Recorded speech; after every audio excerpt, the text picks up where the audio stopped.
Колись ігрові студії створювали нові легенди. Вони ризикували, вигадували світи з нуля, ламали коліна геймдизайну і дарували нам чистий кайф. А що вони роблять сьогодні? Вони беруть ту саму легенду, здмухують із неї пил, підкручують текстури і продають її нам вдруге за повний прайс. $70, Карл. І знаєте, що найгеніальніше в цій схемі? Ми самі біжимо в магазин, розштовхуючи один одного ліктями, дістаємо свої кредитки і кричимо: будь ласка, заберіть мої гроші, я хочу знову побігати тим самим коридором, яким бігав ще 20 років тому, але тепер у 4К. Це дуже важливо. Ну, ні.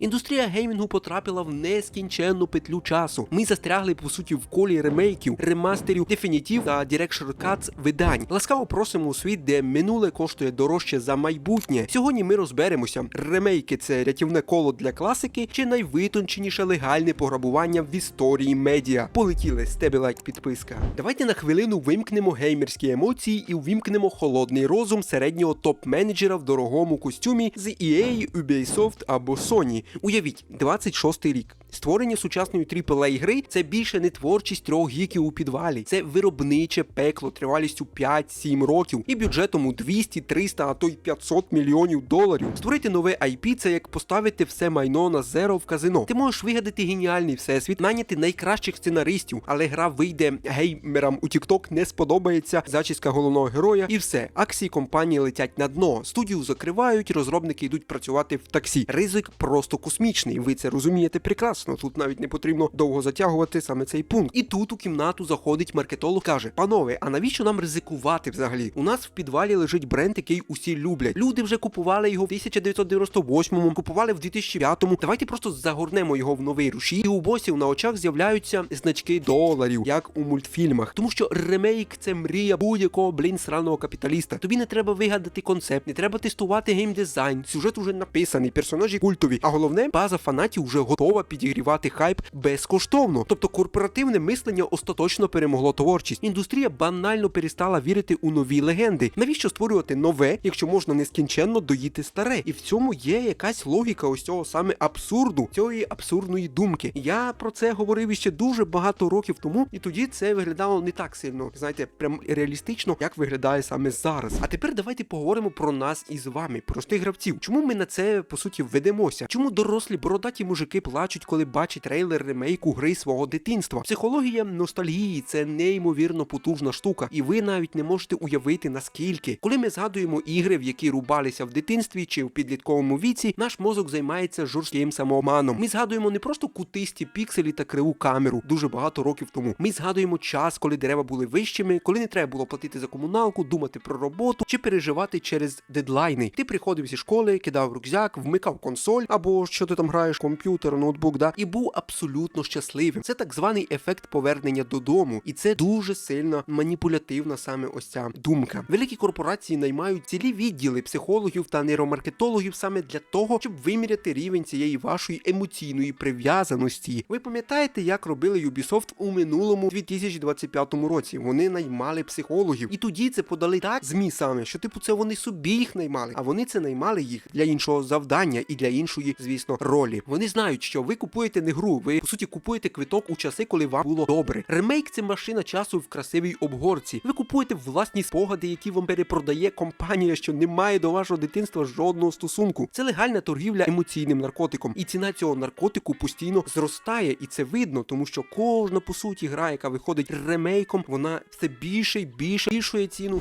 Ви думали, що інтернет завжди був таким швидким і зручним? Як би не так. Уявіть, ви студент у 2011-му. У вас лише старий ноутбук, купа боргів і мрія вирватися з гуртожитку в реальний успіх. Саме з цього починається SEO or Die. Це не просто гра, це ваш особистий тренажер успіху в інтернет-індустрії. Ви пройдете шлях від перших копійок на сумнівних текстах до масштабних проєктів, де кожна помилка – це мінус бюджет, а кожна перемога – це крок до крутого життя. Цікаво, чи змогли б ви взагалі вижити в інтернеті, де все тільки починалося? Давайте перевіримо. Демка вже є в Стімі. Додавайте гру у вішліст в Стімі прямо зараз, щоб не пропустити реліз. Посилання залишу в описі на гру, тому переходіть. І станьте легендою інтернету інтернету, поки це не зробив хтось інший. Але стоп, я обіцяв, що це не буде тупий хейт-ролик, як ми це робимо в кожному ролику, да? Тому давайте розставимо крапки над «і». Ремейк – це не завжди паразит на тілі класики. Іноді це дійсно справжнє мистецтво і титанічна праця. Подивіться на Resident Evil 2 ремаки. Capcom не просто перемалювала текстури, вони взяли стару, застарілу формулу з фіксованою камерою і повністю перезібрали її за сучасними стандартами. Вони зберегли дух, атмосферу поліцейського відділку Raccoon City, але змусили дійсно гру відчуватися абсолютно по-новому. Це не ледачий повтор, це повноцінна еволюція, і ми це, звісно, визнаємо. Або Dead Space Remake. Студія Motive взяла ідеальний хорор і зробила його ще кращим, додавши безшовний корабель, нову систему розчленування ворогів і заглибивши, звісно, лор. А Mafia Definitive Edition, вона переписала, по суті, сценарій, додала кінематографічності, розкрили персонажів по-новому, які в 2002 році були просто набором полігонів і навіть не могли нормально, реалістично викликати якісь емоції і їх якось виражати. Коли розробники беруть класику, яку через технічні обмеження минулого вже фізично боляче запускати сучасному гравцеві і вкладають туди душу, ресурси та якісь нові ідеї, це, звісно, круто, базару нет. Такі ремейки потрібні, бо вони дають шедеврам нове життя і відкривають їх для нового покоління геймерів. Я насправді, коли проходив давним-давніше ще Мафія 2, я взагалі не був в курсі про Мафію 1. Я не грав у неї взагалі. І тільки коли вийшов ремейк саме в 2020 чи там 2021 році, коли він там виходив, саме Definitive Edition, я вже тоді пограв перше в Мафію, хоча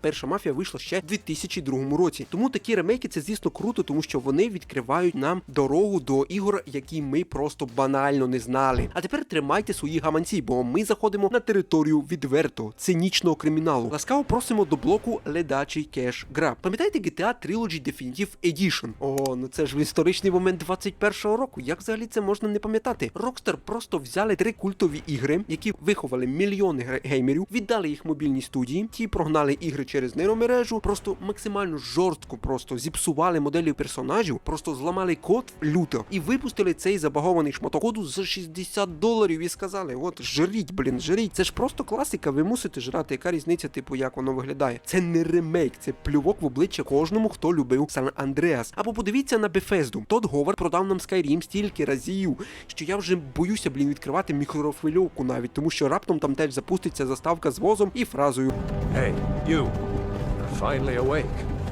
Але Sony пішли ще далі, Вони випустили The Last of Us Part 1 для PlayStation 5. Грі на той момент було менше 10 років. Вона вже мала чудовий ремастер на PS4, який виглядав і грався просто ідеально. Але Sony такі, давайте продамо її ще раз за $70, назвемо це ремейком і розкажемо всім, що тепер трава колишиться більш реалістично, ми додали більше фізики. Серйозно? $70 за гру, сюжет якої всі знають на пам'ять, геймплей якої не змінився ні на йоту, просто тому, що вони тягнули модельки до рівня другої частини, і давайте відверто, це навіть ніхто не помітить. Ось це і є легальне пограбування, коли мінімальні зусилля виставляють як революцію і вимагають платити як за розробку з нуля. Що таке взагалі ремейк? Ремейк – це коли повністю переробляється, покращується, змінюється сюжет, додаються якісь нові гілки і так далі. Але коли ви просто трохи покращуєте графіку, трохи покращуєте картинку, називати це ремейком, повний, абсурд. Найстрашніший наслідок цієї епохи ремейків полягає саме в тому, що велика AAA індустрія остаточно втрачає сміливість. Вона стає стерильною, передбачуваною, боягузливою моментами. Коли кожна велика студія зайнята перевиданням свого старого каталогу, у них просто не залишається ресурсів, часу та бажання створювати щось нове. Навіщо вигадувати нові жанри? Навіщо фінансувати шалені, дивні, експериментальні ідеї, які можуть стати новим словом у мистецтві? Навіщо, якщо можна просто посадити команду робити ремейк Horizon Zero Dawn або Until Dawn? А так, до речі, Sony робить ремейки ігор, які і так виглядають неймовірно. І навіщо? Просто питання, нахіра? Іронія в тому, що ми, гравці, самі підгодовуємо цього монстра. Ми скаржимося, звісно, що в геймінгу зараз криза ідей, що немає у що грати, але коли виходить умовно смілива, дивна нова гра, ми просто проходимо повз неї. А коли виходить ремейк гри, яку ми пройшли підлітками давним-давно, ми біжимо, звісно, оформлювати предзамовлення. Ми самі створили ринок, де безпечне минуле завжди перемагає невідоме майбутнє. Ми фінансуємо кризу ідей власною ностальгією. Давайте заглянемо трохи вперед. Що буде через 10-15 років, якщо цей тренд не не зупиниться. Уявіть собі,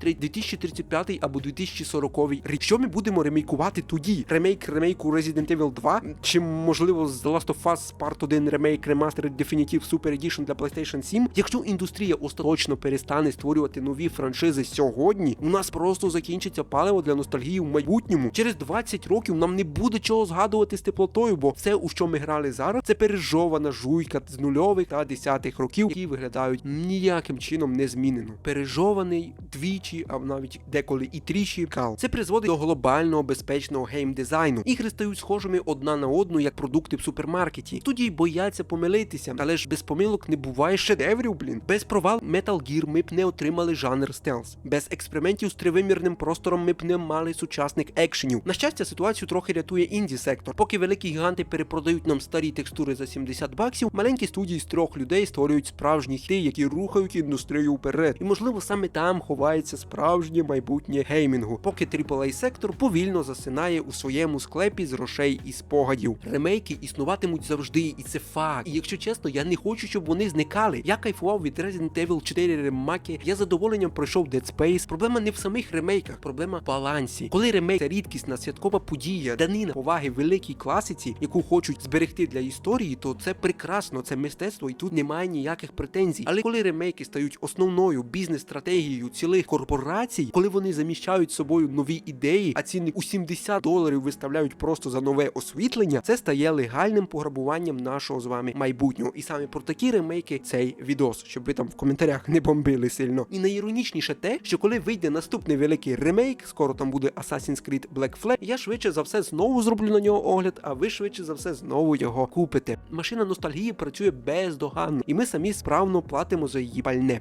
Але наступного разу, коли ви натиснете кнопку «Купити» на черговому перевиданні гри 10-річної давнини, просто запитайте себе, ви дійсно купуєте новий ігровий досвід, чи просто намагаєтеся на кілька вечорів повернути своє дитинство? І чи коштують взагалі ці спогади чергових $70? Пишіть у коментарях, який ремейк ви вважаєте найкращим в історії, а який найганебнішим прогрівом на гроші. Не забувайте підписуватись на канал, ставте лайк, якщо цей розбір змусив вас задуматись. І звісно, грайте в хороші ігри, як старі, так і нові. Побачимось у наступному відео дуже скоро. З вас лайк, підписка і всім па-па.